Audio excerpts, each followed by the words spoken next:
Hey everyone, I hope you enjoyed hanging out with Smalls earlier this morning.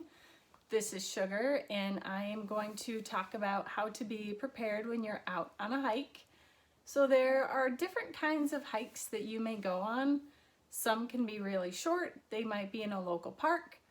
Other hikes can be really long, a week, maybe two. And when you go on those different kinds of hikes, you definitely need to think about the equipment you have and what you will need for a group or just yourself. So we're going to start with my small backpack and see what we have inside. In the little pocket, we have things that you want to keep handy, stuff that you might need right away. We've got some super cool sunglasses. You can get a headache. You can actually burn the retinas in your eyes from not having sun protection. Oh, we've got a mini sunscreen when you are going hiking or backpacking. If you can find little stuff, it saves on weight. Oh, we have a tick removal kit from the local health department. It has pictures of what ticks look like, tweezers, and it looks like some band-aids and alcohol prep pads in there. Oh, we've got a small first aid kit, gloves, band-aids, antiseptic, super basic. We have a flashlight. Even if your hike is during the day, things happen, people get lost. So it's always a good idea to have a flashlight. And not just your phone, I know we all have a flashlight on our phone, but definitely having that flashlight as a backup is a good idea. Speaking of electronics, the next thing I found is a small battery pack. It charges with a USB. You can hit the button on the side and it tells you by the number of lights lit up the battery strength. So this is a small one. You can't plug your phone into a tree, so having something like this is a good idea out in the backcountry. Next, we have a small bottle of soap. It's biodegradable, all natural soap. Oh, a lighter. A small pocket knife, Sharpie marker, and that looks like it for the small pocket.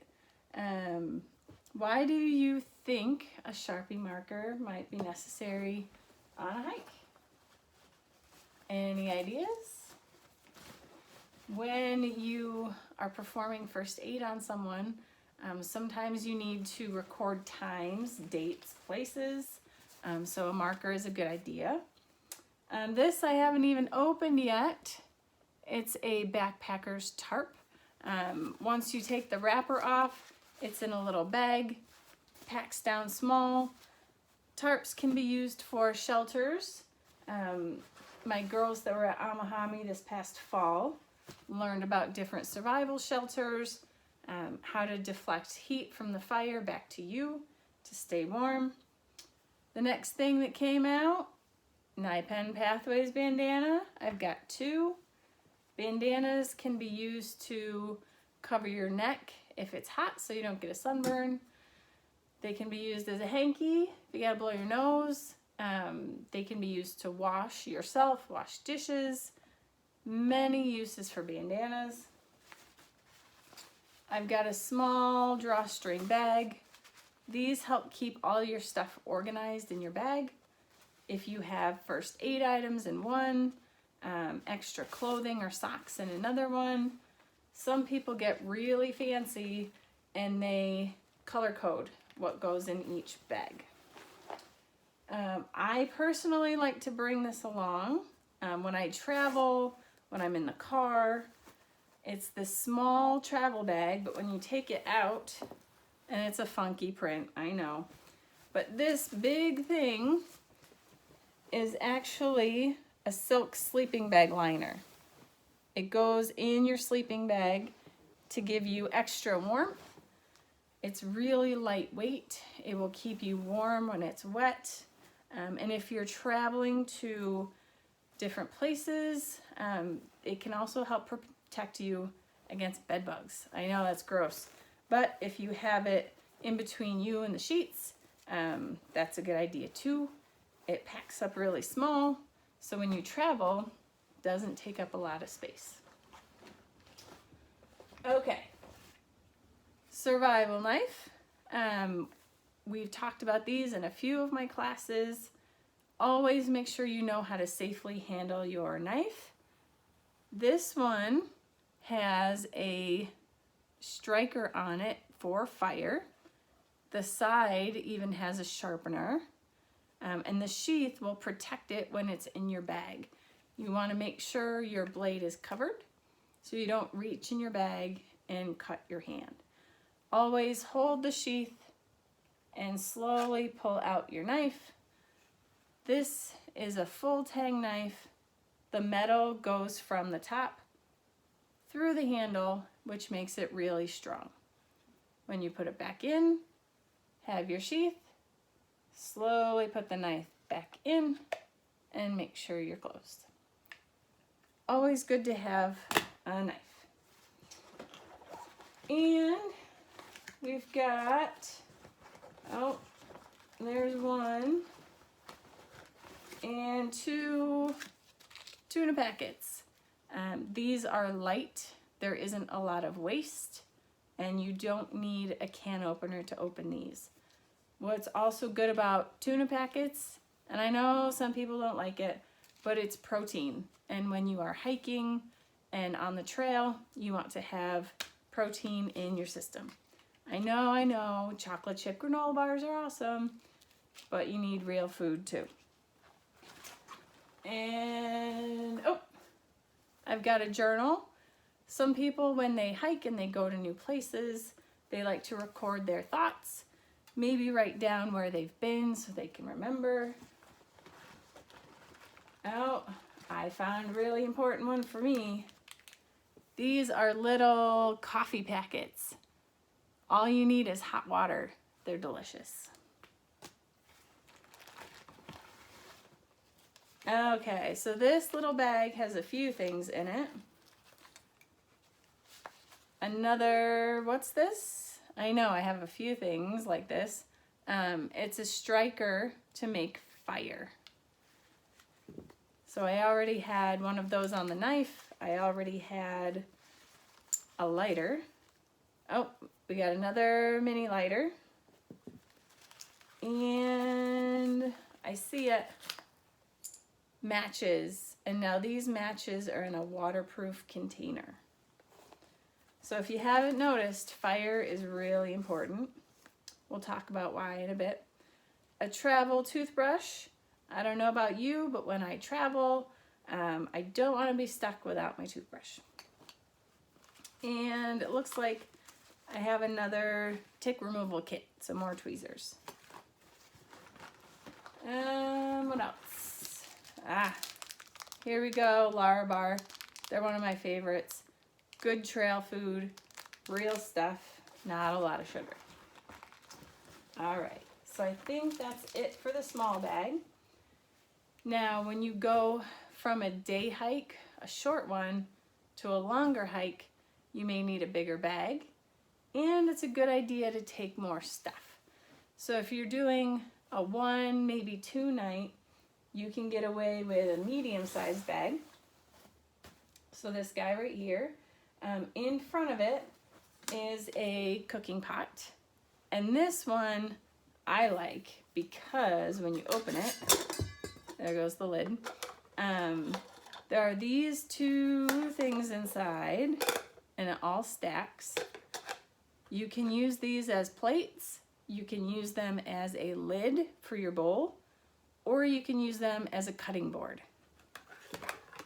Folded inside, there is a spatula and a ladle, and they actually have handles that snap on.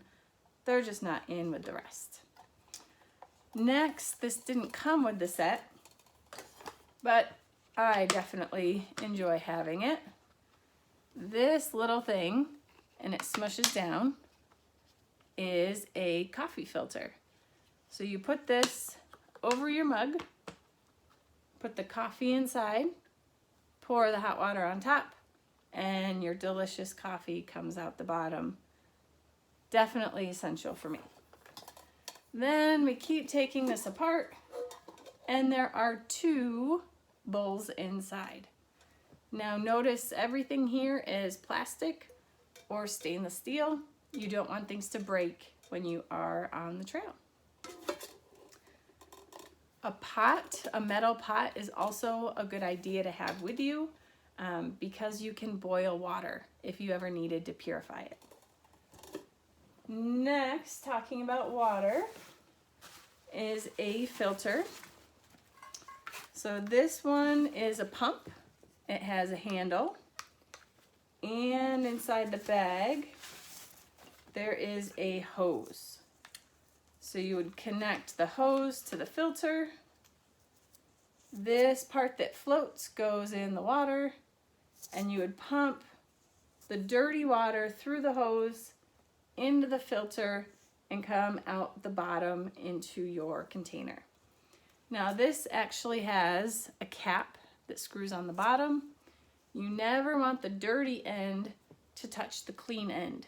So when you put it back in your bag, make sure that the cap is on and the dirty end does not touch the clean end. Which brings me to a container. So this is a plastic Nalgene bottle, and the cap from this, when you take it off, it'll screw directly onto your filter. So that's handy. This also won't break, so it's a good thing to keep with you instead of glass, which it's nice to drink out of glass, but when you're on the trail, plastic is a better idea. Then we have a sleeping bag. Those of you that have gone on trips for camp, we tell you to bring a compressible sleeping bag. The reason why is because they smush down with these compression straps, and it's much, much smaller than those giant flannel sleeping bags. And I have one to show you.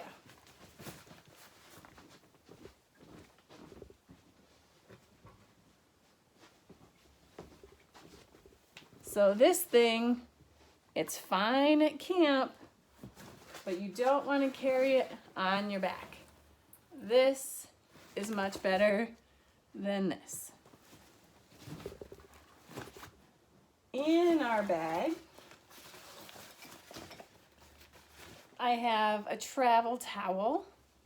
It is not cotton, it's made out of synthetic fabric, so it will dry faster and it will absorb more water off your body. Oh, we got a red bag. So in this one, I try to keep my first aid supplies. So I had a little one just for me. In the medium bag, we've got some water disinfectant tablets. So just like having multiple ways to make fire, it's great to know multiple ways to purify water.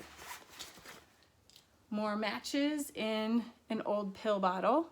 The strikers inside, waterproof.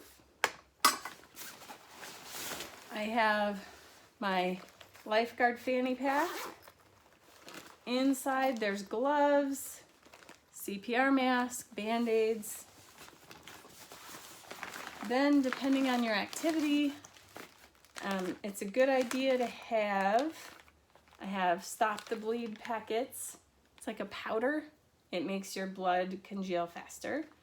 There's a tourniquet, which you need to make sure you know when you're trained how to use it properly to have one. There's another CPR mask and some more bandages in that one. The bigger group you have, the bigger first aid kit you need. Okay, next I have a Leatherman tool. So if you aren't familiar with these, it folds out You've got pliers, there are knives, screwdrivers. There we go. So different tools in one small package. Okay. When we say on our packing list to bring a mess kit in a dunk bag, this is what it looks like. A lot of you have seen these. It unscrews. There is a plate, a pot. This becomes a handle, and there's a little pot and a cup inside. You can also do plastic cup, plastic cutlery, plastic bowl. We put them in the mesh bag after washing so they dry and they stay clean. Okay, so after a medium-sized trip, you may want to start thinking about cooking. You've got your metal pot. We need a way to cook. This little thing kind of opens up. This little doohickey is a stove. And actually, this little thing screws on top of the fuel canister. And then the pot goes on top, like that. So this is small. They have smaller containers of fuel as well, depending on how much cooking you're going to do. When you're cooking in the backcountry, it's nice to have options. I've got sugar, cinnamon, again, waterproof plastic containers. Trail food can sometimes be boring, so if you spice it up, it goes a long way. You can also buy pre-packaged trail food. A lot of these, it's just boil water, mix, and wait a little bit. They are delicious. It takes a little while to get used to, but these are kind of expensive, so it depends on what you want to do, but having some of these is always a good option. After a medium-sized trip, we've got a big bag. This one actually tells us it's 70 plus 20 liters. That's how much space is in the bag. And it actually expands quite a bit. It's kind of shoved together right now.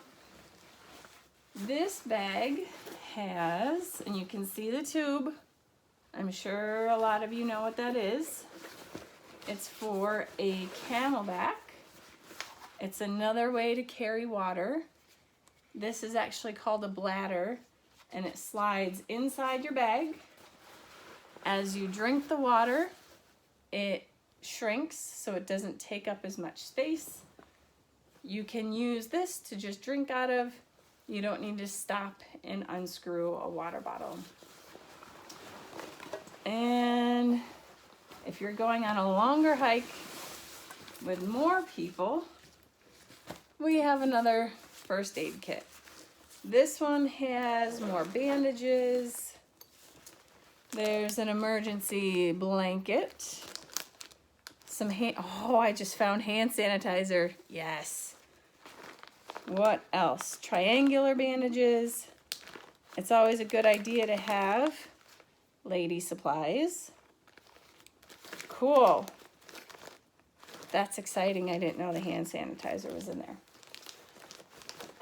Oh, yes.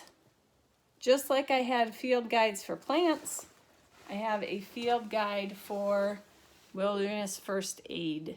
So this is a very small book. It's worthwhile to keep this with you. Last thing I'm going to show you, if you're not hiking in the woods and you are going somewhere you might get wet, this bag, sometimes they're called boundary bags, rolls up and clips. This one is kind of cool. It's got backpack straps, but it's totally waterproof. So if you're canoeing or going somewhere in a boat, you want to have the right gear for your job. So I know that was kind of a lot, but just think about the stuff that was in the small bag should go with your medium-sized bag. Oh, there goes my Amahami flag. There we go. And then when you're going on a big hike, you should have those basic supplies and then add along to it. Before I say goodbye, really quick talking about clothing. I always have these items when I travel, especially when I go in the backcountry. Even in the desert, when I worked in California, I brought a winter hat. It gets cold at night. Base layer, when we say bring a wicking base layer, something like smart wool or synthetic Under Armour.